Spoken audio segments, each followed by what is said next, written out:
Cumprimento a todos os meus irmãos com a paz de Jesus. Seja bem-vindo ao estudo da lição da Escola Sabatina número 10. Maridos e esposas juntos na cruz. Antes de começar, vamos orar. Pai querido que estás nos céus, aqui estamos na Tua presença, buscando a direção e a bênção do Espírito Santo, que ao abrirmos a Tua palavra, o Espírito Santo nos ensine aquilo que o Senhor quer que aprendamos, a viver em paz, em amor, dentro do lar, a paz, a harmonia, a gentileza, a bondade entre maridos e esposas. Que os princípios do lar cristão sejam implantados na nossa vida, em nosso lar. É em nome de Jesus que pedimos. Amém. Maridos e esposas juntos na cruz. Jesus é o único que pode salvar os casamentos. Foi Ele quem criou o casamento, lá no Jardim do Éden. Foi Ele quem realizou o primeiro casamento entre Adão e Eva. E este inventor do casamento é quem pode salvar os casamentos. Maridos e esposas que oram juntos, diariamente, abraçadinhos, ajoelhados diante de Deus, oram juntos todos os dias, eles permanecerão unidos para sempre. O verso áureo diz: maridos, que cada um de vocês ame a sua esposa, como também Cristo amou a igreja e se entregou por ela, para que a santificasse, tendo-a purificado por meio da lavagem de água pela palavra, para a apresentar a si mesmo como igreja gloriosa, sem mancha, nem ruga, nem coisa semelhante, porém santa e sem defeito. Efésios 5, 25 a 27. Em Efésios capítulo 5, versos 21 a 33, Paulo se aprofundou na ideia da submissão dos crentes uns aos outros. Em seguida, aconselhou as esposas cristãs e maridos cristãos e concluiu com uma instrução para os dois. Nessa orientação, os estudantes da Bíblia da atualidade podem ouvir o Cristo ressuscitado falar dos nossos relacionamentos. Estaremos prontos a ouvi-lo quando entendermos Efésios 5, 21 até Efésios 6, verso 9, como a maneira de Paulo aplicar o grande tema da carta, unidade, mas nesse caso na família cristã. Embora tenha feito uma crítica severa às estruturas sociais imperfeitas da velha natureza, ele também celebrou a criação de uma nova humanidade, na humanidade mais ampla, que possui estruturas sociais defeituosas.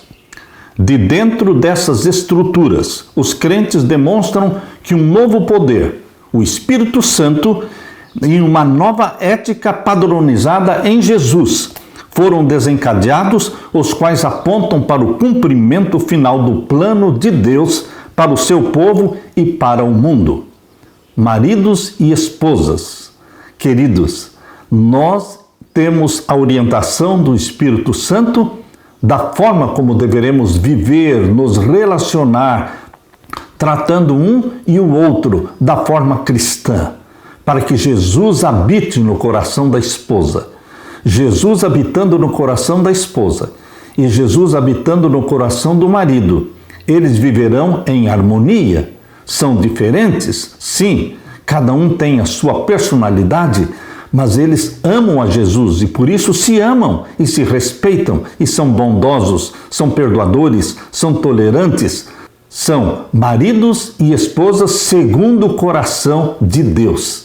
Aleluia! Na parte de domingo, conselho para esposas cristãs. Paulo iniciou a sessão sobre relacionamentos em Efésios 5 e o verso 21. Leia comigo. Efésios 5 e o verso 21. Sujeitando-vos uns aos outros no temor de Deus. Aqui no capítulo 5, do verso 1 até o verso 21, Paulo está falando do relacionamento, da harmonia, da unidade entre os cristãos. Mas este mesmo princípio, sujeitando-vos uns aos outros no temor de Deus, este mesmo princípio ele agora aplica para o lar cristão, para o relacionamento entre a esposa e o marido. Por isso agora nós vamos ler Efésios capítulo 5 e o verso 22 a 24. Leia comigo. Vós, mulheres, sujeitai-vos aos vossos maridos como ao Senhor. Percebam, Paulo não está falando de uma submissão escrava, de uma submissão em que a mulher perde a sua personalidade, a sua individualidade. Não, queridos. Aqui diz, vós, mulheres, sujeitai-vos a vossos maridos como ao Senhor. O Senhor Jesus não escraviza ninguém. O Senhor Jesus Cristo deu livre-arbítrio e liberdade de escolha para cada um. E nós escolhemos amar a Jesus Cristo voluntariamente, porque sentimos e vimos o amor de Deus por nós. Por isso, quando diz aqui, mulheres sejam sujeitas aos maridos como ao Senhor, está falando de uma submissão voluntária, de uma submissão feita por amor. Um marido que ama a esposa pode ser submissa a ele, porque ele não vai explorá-la, não vai abusar da esposa, não vai ser violento. Queridos, assim como Jesus Cristo é bondoso para com a igreja e morreu pela igreja, assim os maridos devem amar e dar a própria vida pela esposa. Que perigo existiria para uma esposa ser submissa ao marido quando o marido está disposto a morrer por ela e trata-a bem, assim como Jesus trata a sua igreja? Por isso, não podemos esquecer desta frase no finalzinho do verso 22, como ao Senhor. O padrão de submissão da esposa para com o marido, o padrão é a submissão da igreja a Jesus. E agora o verso 23, porque o marido é a cabeça da mulher, como também Cristo é a cabeça da igreja, sendo ele próprio o salvador do corpo. Quando Deus criou Adão e Eva, eles eram iguais. Mas, vindo o pecado, Deus percebeu que deveria existir um cabeça, deveria existir um líder. Então, após o pecado, Deus colocou a mulher em submissão ao marido, mas uma submissão em amor, como ao Senhor Jesus. Queridos, este é o padrão. O padrão é Jesus, com o seu amor abundante, em sua maneira misericordiosa, tratando a sua igreja. É um exemplo da forma como o marido deve tratar a esposa e é um exemplo de como a esposa deve se submeter ao marido, porque o marido é a cabeça da mulher, como também Cristo é a cabeça da igreja, sendo ele próprio o salvador do corpo. De sorte que, assim como a igreja está sujeita a Cristo, assim como a igreja está sujeita a Cristo. Percebam que Paulo coloca aqui um padrão que está espelhado na forma como Jesus trata a igreja. Assim como a igreja está sujeita a Cristo, assim também as mulheres sejam em tudo sujeitas aos seus maridos. Queridos, a submissão da igreja a Cristo é uma submissão voluntária, é uma submissão que está fundamentada no amor, é uma submissão que reconhece que Jesus Cristo morreu pela igreja, morreu por você e por mim, então nós nos sentimos muito confortáveis em nos submeter a Jesus Cristo. É assim que a esposa deve se sentir, quando se sente amada, respeitada, valorizada e percebe que o marido está disposto a dar a vida por ela. Então ela confortavelmente se submete a esse marido que a ama, como Cristo amou a igreja. Paulo também convidou as esposas a se sujeitar ao marido como ao Senhor, indicando que falava da submissão de esposas aos seus respectivos maridos, quando Paulo disse que as esposas deviam fazer isso como ao Senhor, quis dizer que Cristo é o foco verdadeiro e mais elevado da submissão. À luz de Efésios capítulo 6 e o verso 7, leia comigo Efésios capítulo 6, verso 7, servindo de boa vontade como ao Senhor e não como aos homens. Queridos, à luz de Efésios capítulo 6, verso 7, em que se pede que os escravos sirvam como se estivessem trabalhando para o Senhor e não para pessoas. E também Colossenses capítulo 3 e o verso 18. Colossenses capítulo 3 e o verso 18. Vamos ler juntos. Vós, mulheres, estáis sujeitas a vossos próprios maridos, como convém no Senhor. É neste padrão que as esposas são convidadas a se submeter aos maridos, como convém no Senhor. Cristo é o foco verdadeiro e o mais elevado da submissão. As esposas são crentes que devem honrar a Cristo acima dos maridos. Se o marido trata a esposa diferentemente da forma como Jesus trata a igreja, se os maridos são abusivos, violentos, descorteses, brutos, ríspidos, ásperos, não respeitando a individualidade e personalidade da esposa, então ele não está tratando a esposa como Jesus tratou a igreja. Logo, a esposa não será submissa a ele, porque o marido não está representando Jesus Cristo no lar. Em Colossenses e também em Efésios, Cristo e apenas Jesus Cristo é identificado como cabeça da igreja, que é o seu corpo, sendo ele próprio o salvador do corpo. Por analogia, o marido é o cabeça da esposa, sendo que a fidelidade da igreja a Jesus serve como modelo para a lealdade da esposa para com o marido. A passagem pressupõe um casamento amoroso e não disfuncional. Esse verso não deve ser interpretado de modo a permitir abusos, grosserias, machismo. Entendamos, queridos, que na Bíblia, no conceito bíblico de lar, de marido e esposa, não existe lugar para o machismo. Também não existe lugar para o feminismo. Não é o homem quem manda, não é a mulher quem manda, é Jesus Cristo, o cabeça do lar.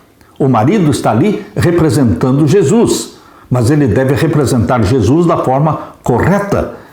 À luz do que lemos na palavra de Deus, nós também lemos no livro Lar Adventista.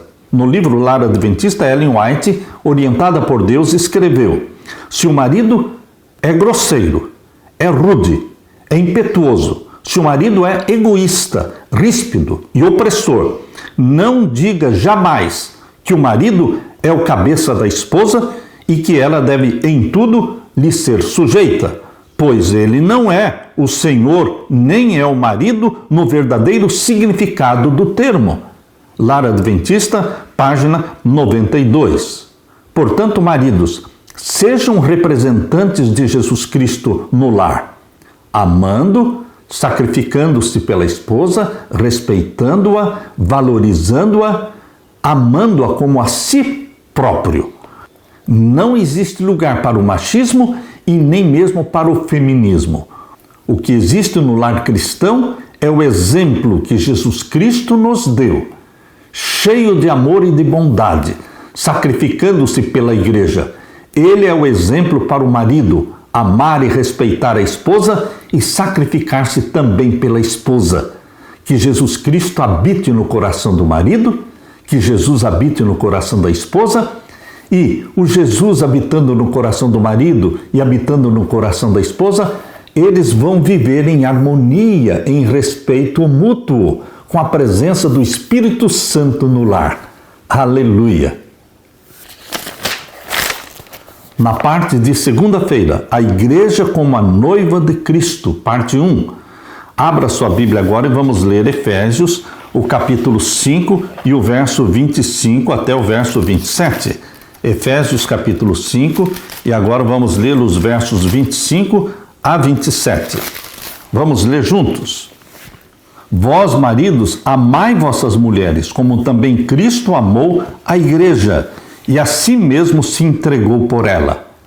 Veja o nível de amor de Jesus Cristo pela igreja. Amou a sua igreja e a si mesmo se entregou por ela. Aqui está um exemplo de marido que ama profundamente a esposa, que a respeita e que está disposto a morrer por ela. Meu querido irmão, aqui diz no verso 26, para santificar.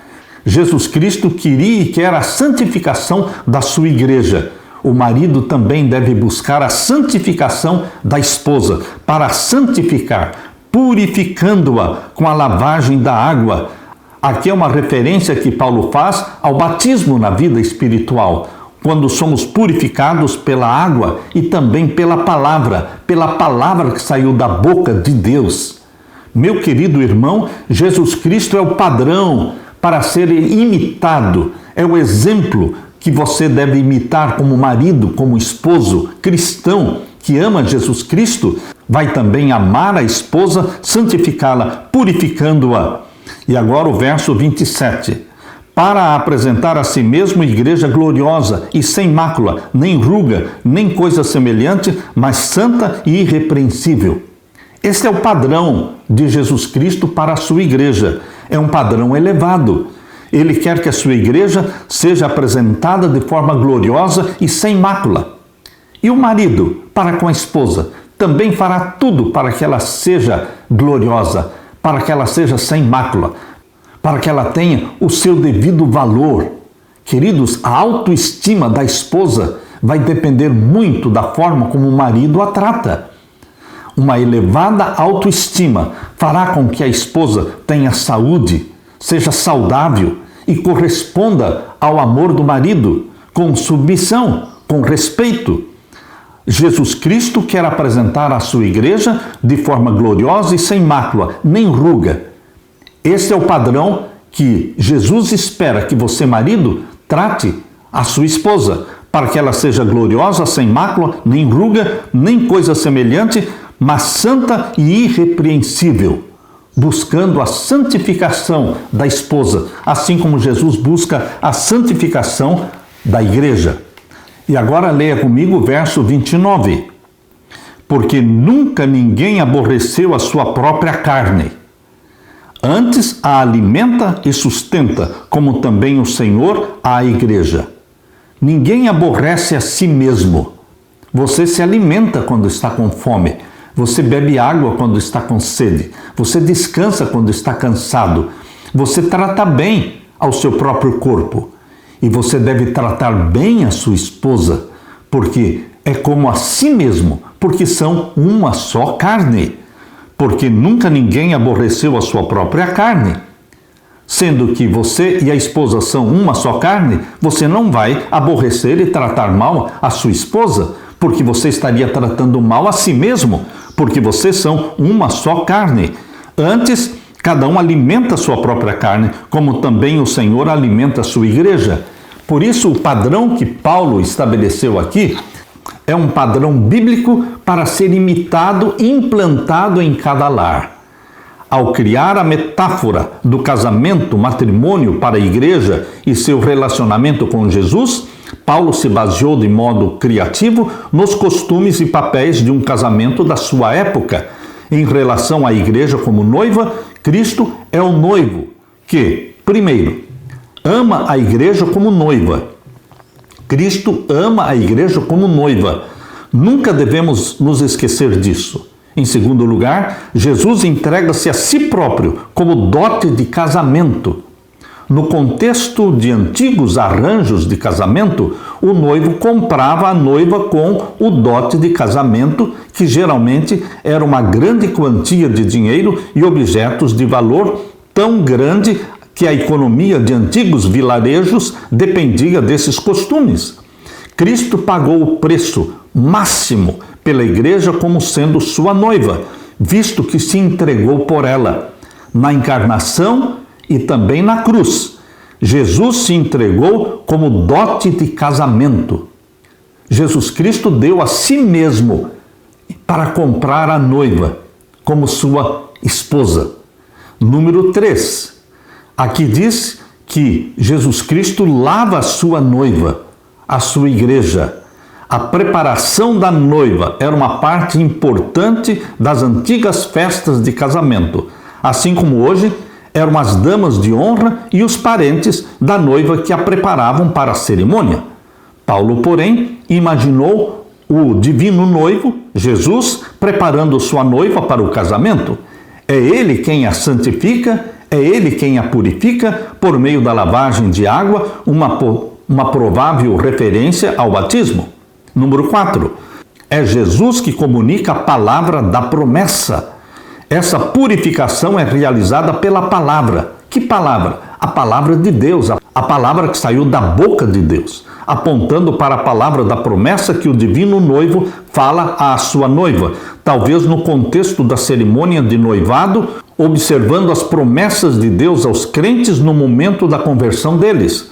O antigo noivado era diferente do noivado moderno e tinha um conjunto muito mais sério de negociações que incluía um acordo escrito sobre o dote do noivo, pago pelo noivo, e o dote da noiva, que são os bens da família da noiva que ela traria para o casamento.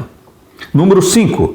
Jesus Cristo prepara e enfeita a noiva. Quando a noiva é finalmente apresentada ao seu noivo, ela está fabulosamente bonita e surge em esplendor impecável. Cristo não só lava a noiva, ele também a prepara e a adorna.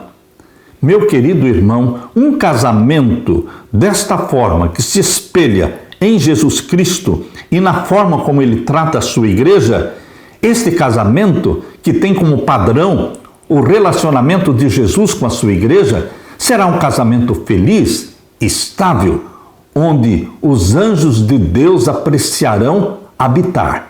Ali estarão neste casamento a presença dos anjos, a presença do Espírito Santo, trazendo Jesus para o coração do marido, trazendo Jesus para o coração da esposa. Aleluia! Na parte de terça-feira, a igreja como a noiva de Cristo, parte 2. Agora vamos ler segunda carta de Paulo aos Coríntios, capítulo 11. Segunda carta de Paulo aos Coríntios, capítulo 11. Vamos ver os versos 1 até o verso 4. Segunda carta de Paulo aos Coríntios, capítulo 11, e os versos 1 até o verso 4. Leia comigo.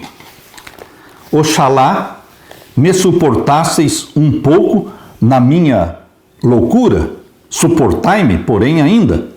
E agora o verso 2, Paulo diz, porque estou zeloso de vós com o zelo de Deus. Paulo com certeza amava a igreja que ele fundou. Eram filhos na fé de Paulo.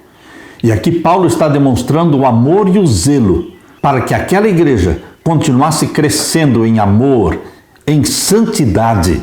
Por isso Paulo está dizendo, porque estou zeloso de vós com o zelo de Deus, porque vos tenho preparado para vos apresentar como uma virgem pura ao marido, a saber, a Cristo. Paulo compara a igreja como uma esposa, uma virgem, sendo preparada de forma pura para o marido, que é Jesus Cristo. Mas temo que assim como a serpente enganou Eva com a sua astúcia, assim também sejam de alguma sorte corrompidos os vossos sentidos e se apartem da simplicidade que há em Cristo. Assim como a serpente enganou Eva lá no jardim do Éden, assim também Paulo está dizendo que a igreja pode ser enganada com sutileza pela astúcia da serpente, que vai corromper os sentidos dos membros da igreja e fazê-los se apartarem da simplicidade que existe em Jesus Cristo. Queridos, Satanás existe. Satanás se infiltrou no Éden usando a serpente. Satanás se infiltra nos lares. Satanás se infiltra nos lares de muitas formas.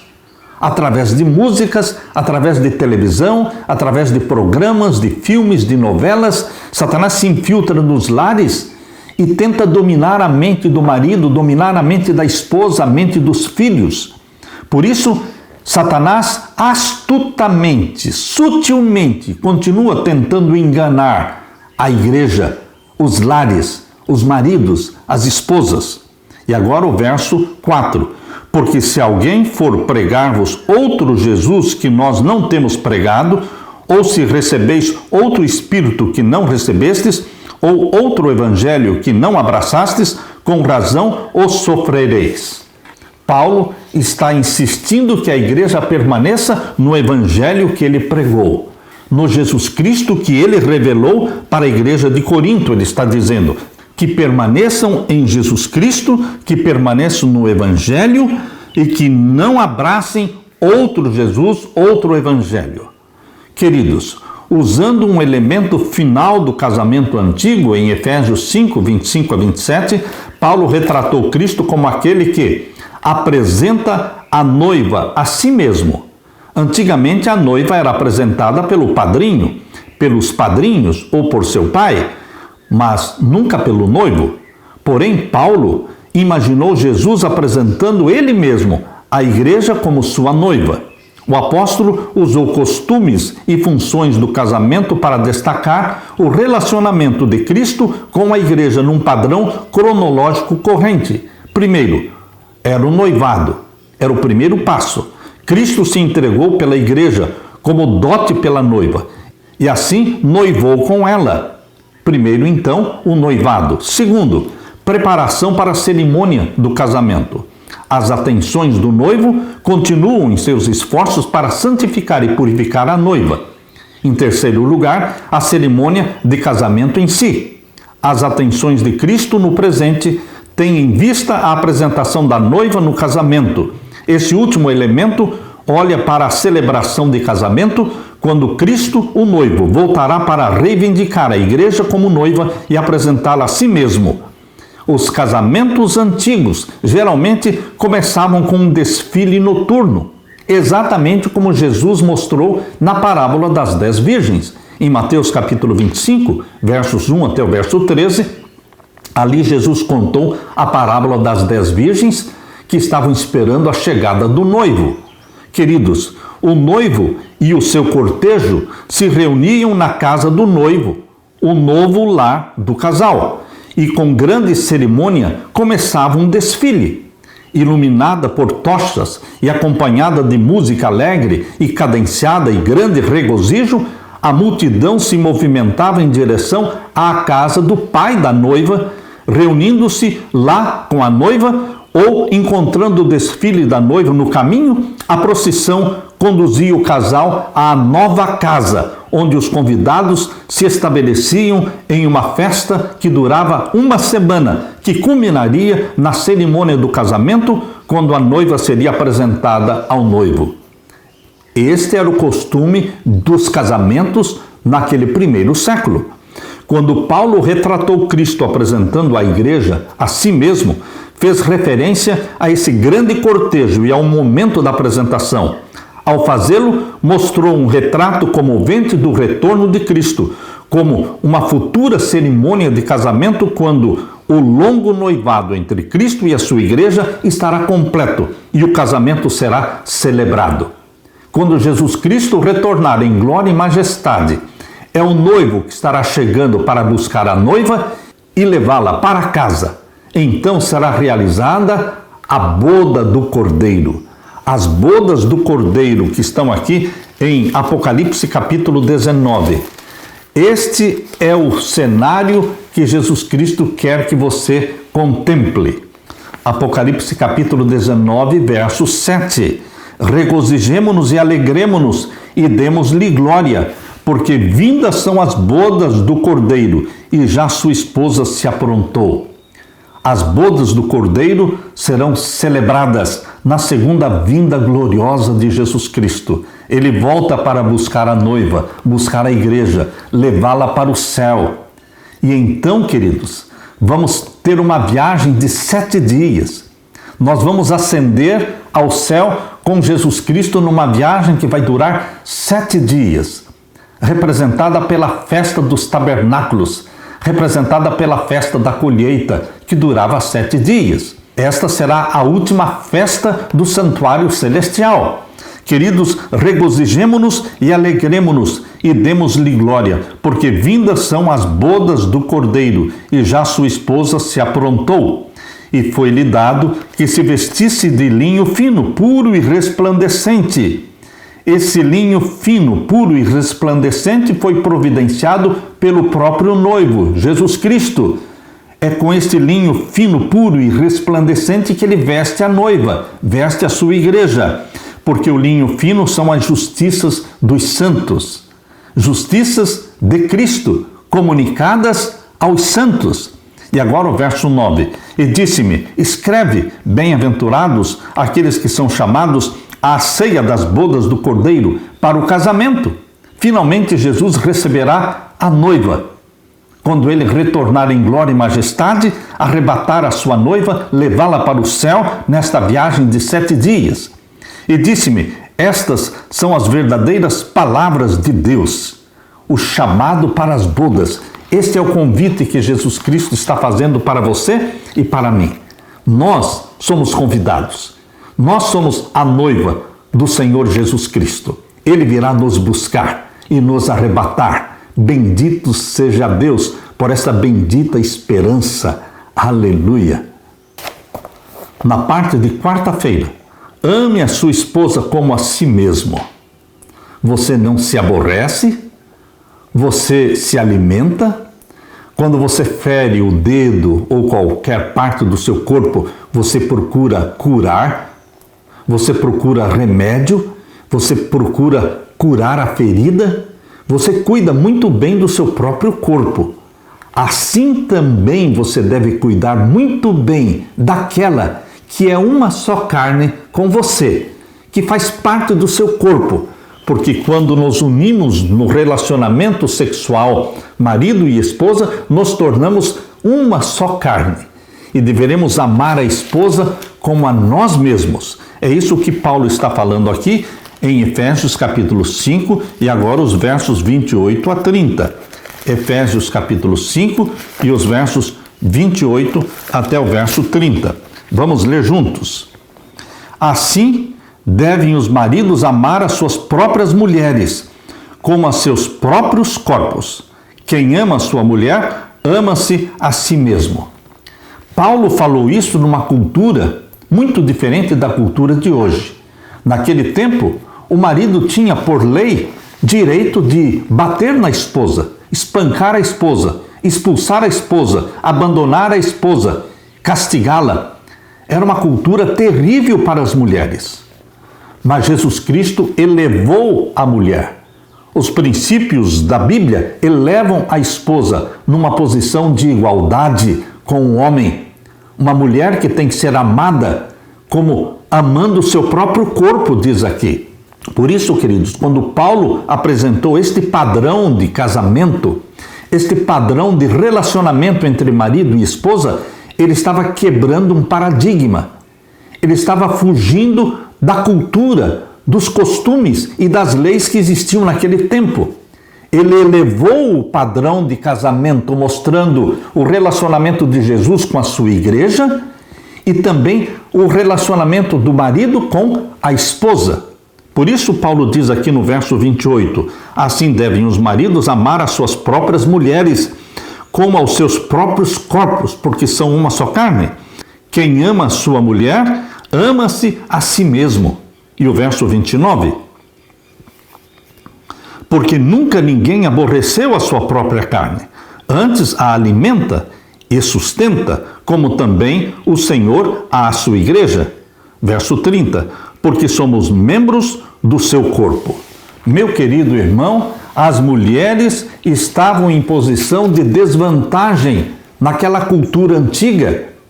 Mas Jesus Cristo eliminou esta desvantagem e colocou maridos e esposas no mesmo pé de igualdade. São filhos e filhas de Deus.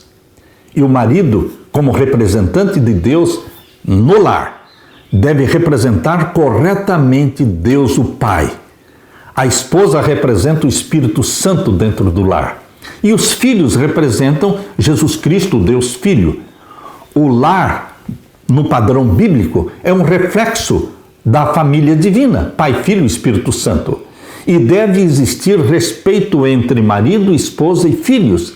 E deve prevalecer o amor, a bondade, a cortesia, a tolerância, o perdão. As regras para a família cristã revelam um contexto social desafiador.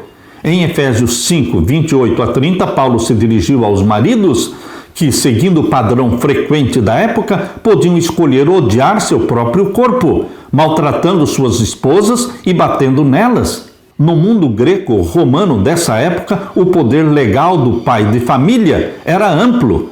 Ele podia punir duramente ou até mesmo matar a esposa, filhos de escravos e estar dentro dos direitos legais, embora exercer tal poder de maneira extrema fosse cada vez mais restringido pela opinião pública.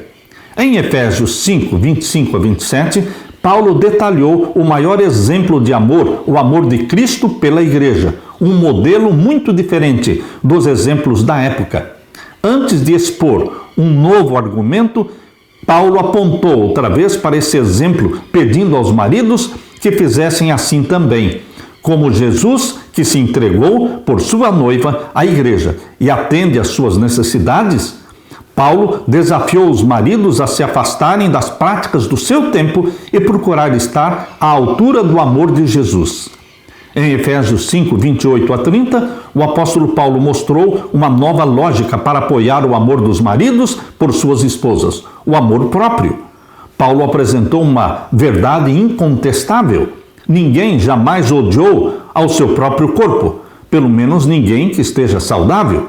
Um marido não fere a si mesmo nem bate em seu próprio corpo. Em vez disso, o alimenta e cuida dele. Efésios 5, 29. Em sua tentativa de eliminar a dureza e a violência contra a esposa, Paulo convidou o marido a se identificar com a esposa. O marido é um com a esposa, de modo que machucá-la não é nada menos que automutilação, e a maioria das pessoas em sã consciência não faz isso.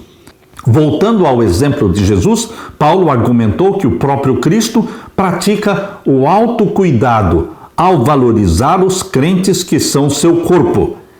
Ele, Paulo, aconselhou o marido a moldar o comportamento em relação à esposa, segundo a maneira como ele trata a si próprio e, finalmente, segundo a maneira como Cristo trata a igreja. Paulo fugiu totalmente do padrão de casamento que existia no primeiro século.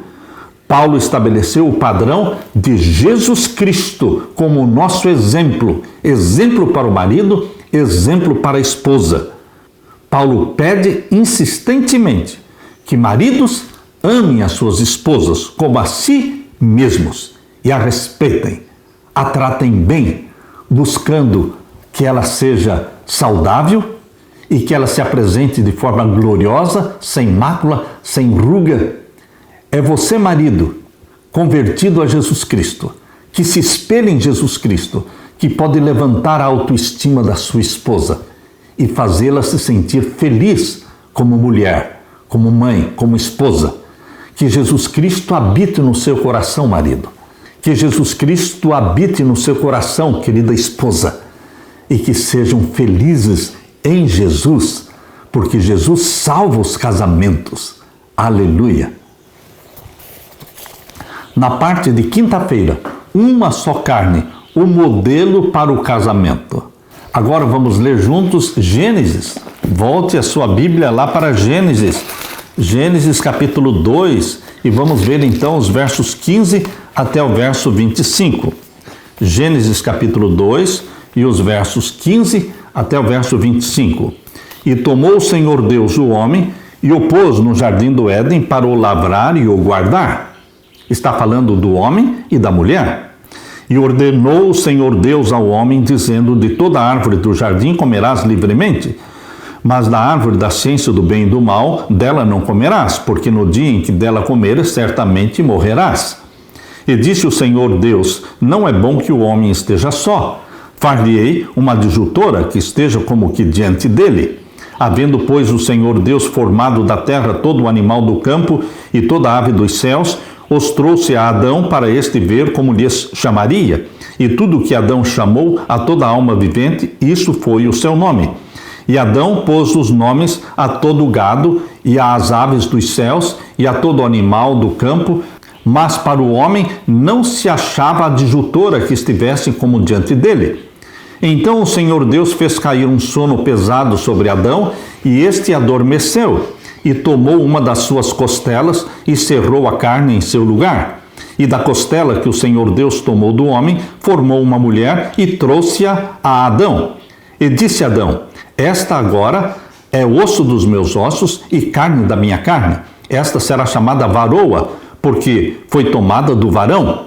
Porquanto deixará o varão ao seu pai e à sua mãe, e apegar-se-á à sua mulher, e serão ambos uma só carne.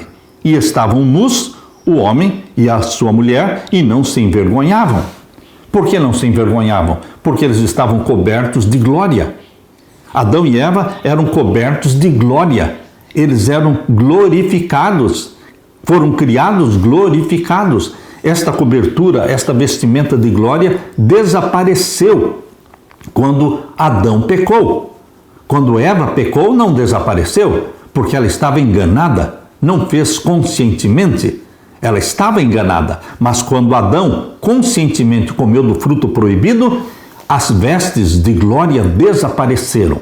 Eles perderam a natureza espiritual glorificada. Queridos, aqui em Gênesis capítulo 2, dos versos 18 até o verso 25, está nos mostrando o padrão do casamento. Deus fez a mulher de uma costela de Adão. Ela é carne da sua carne, é osso dos seus ossos. Ou seja, a esposa se torna uma só com você. Ela é sua e você é dela. Não existe lugar para machismo e nem para feminismo. Agora, voltando para Efésios capítulo 5 e o verso 31 a 33.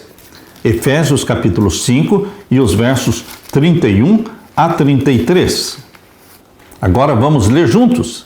Por isso deixará o homem seu pai e sua mãe, se unirá à sua mulher, e serão dois numa carne.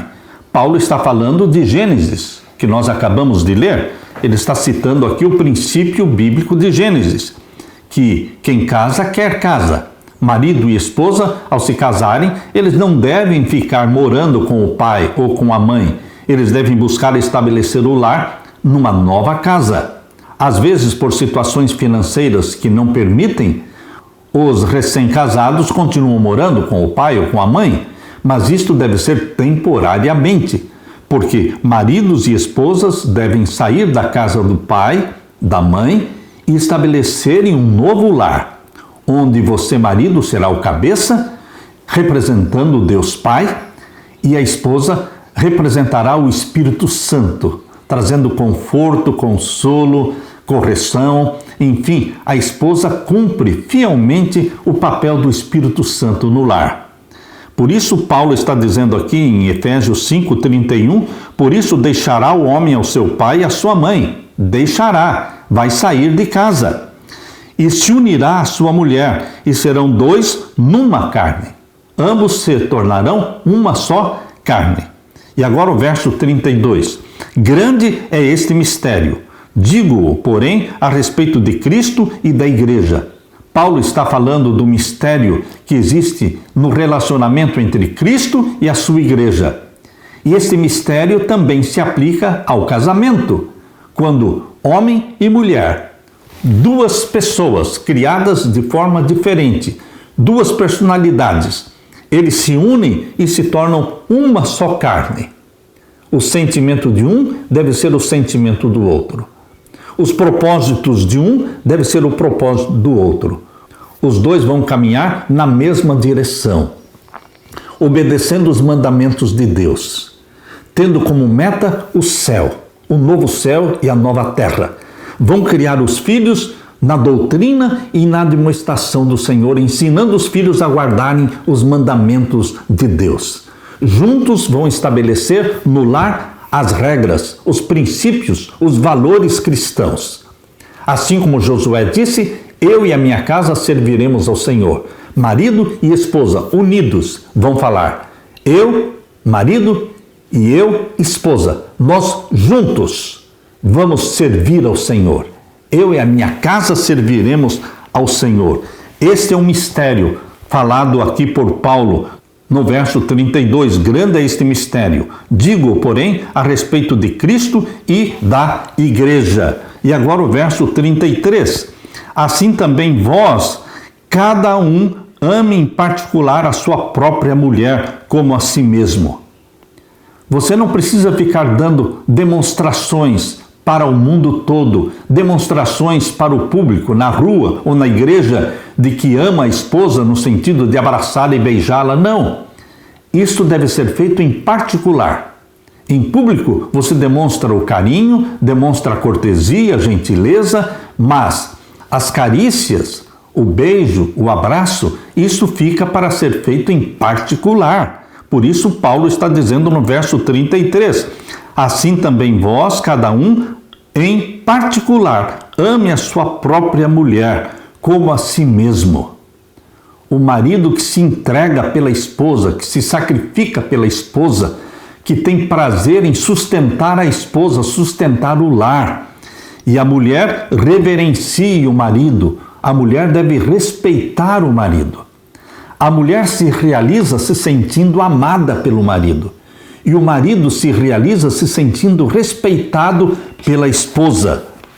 Ao escolher Gênesis 2:24, Paulo selecionou uma declaração sobre o casamento feita antes da queda e aplicou ao relacionamento entre marido e esposa. Em nosso mundo pós-queda, a exploração desenfreada do relacionamento sexual entre homem e mulher revela o quanto a ideia de que a união sexual representa a subjugação da mulher está profundamente enraizada nas culturas modernas. Paulo argumentou que o relacionamento sexual refletido lá em Gênesis não é de subjugação, mas de união. Não simboliza nem efetivo o domínio do macho, do homem, mas a união entre marido e mulher, tanto que eles se tornam uma só carne. Assim consideramos Efésios 5:21-33 e Gênesis 2:24 uma teologia importante contracultural e corretiva do casamento e da sexualidade. Nesse mesmo contexto, Paulo falou no verso seguinte sobre um grande mistério, o relacionamento de Cristo e a sua igreja, em Efésios 5:32. Isso inclui os lados da metáfora dupla que Paulo vinha discutindo, o casamento cristão compreendido à luz do relacionamento de Cristo com a igreja, e o relacionamento de Cristo com a igreja entendido à luz do casamento cristão. O casamento é enaltecido ao ser comparado com o relacionamento entre Cristo e a igreja. Além disso, pensando na ligação da igreja com Cristo, através das lentes do casamento carinhoso, obtemos nova clareza sobre o relacionamento com Cristo. Meu querido irmão, minha querida irmã, Efésios 5:33 fala, assim também cada um de vós ame em particular a sua própria mulher, como a si mesmo, e a mulher reverencie, respeite o marido. Isto serve como um conselho de Paulo para o casamento feliz hoje. Meu querido irmão, a maioria dos casamentos resulta em divórcio, em separação. Poucos casamentos permanecem unidos e fortes e sólidos por décadas. Então você e eu precisamos nos apegar a Jesus Cristo. O marido e a esposa que oram juntos todas as noites antes de dormir e que fazem o culto da manhã e fazem o culto da noite. Um lar onde Jesus Cristo é honrado e é louvado todos os dias através dos cultos familiares. Este lar vai permanecer em pé até a volta de Jesus.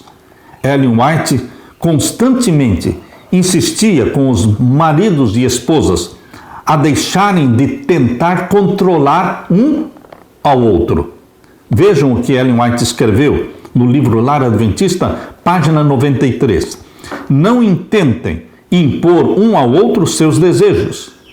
Não pode ser imposição. Não é possível fazer isso e, ao mesmo tempo, reter o amor mútuo. Sejam bondosos, pacientes, longânimos, corteses e cheios de consideração mútua. Este conselho salva os casamentos. Marido e esposa devem ser o quê? Bondosos, pacientes, longânimos, corteses, cheios de consideração mútua. Marido e esposa devem perdoar tudo diariamente. Alimente-se do pão diário do perdão. O perdão é o pão de cada dia de um casamento feliz. Nunca durmam com o pecado. Nunca durmam com a mágoa, com o ressentimento. Perdoem tudo diariamente. O marido e a esposa que costumam orar juntos, abraçadinhos antes de dormir, eles não poderão guardar no coração o ressentimento, mágoa e a falta do perdão. Eles terão que se reconciliar, eles terão que perdoar tudo diariamente. Coma, se alimente deste pão diário que se chama perdão, que vai produzir um casamento feliz. Deus pede que a esposa conserve seu temor e sua glória sempre diante de si. Inteira submissão deve ser somente ao Senhor Jesus Cristo. A submissão da esposa ao marido não deve ser uma submissão escrava, nem deve ser uma submissão cega. Inteira submissão somente ao Senhor Jesus Cristo, que a comprou como propriedade sua, pelo infinito preço da sua vida. Sua submissão ao marido deve estar na base da indicação de Deus, como ao Senhor. Que Deus derrame o Espírito Santo sobre as esposas, sobre os maridos, sobre os filhos. Que haja em cada lar o princípio do amor a Jesus Cristo, o respeito mútuo, a bondade, a cortesia. Que os maridos e as esposas sejam praticantes da bondade, da paciência, da longanimidade, da cortesia e cheios de consideração mútua. E que Jesus, habitando no coração do marido, vive em plena harmonia com Jesus habitando no coração da esposa. E que juntos possam dizer: eu e a minha casa serviremos ao Senhor. Aleluia! Deixo com você a bênção do meu Jesus e a paz que só Jesus pode dar. Amém.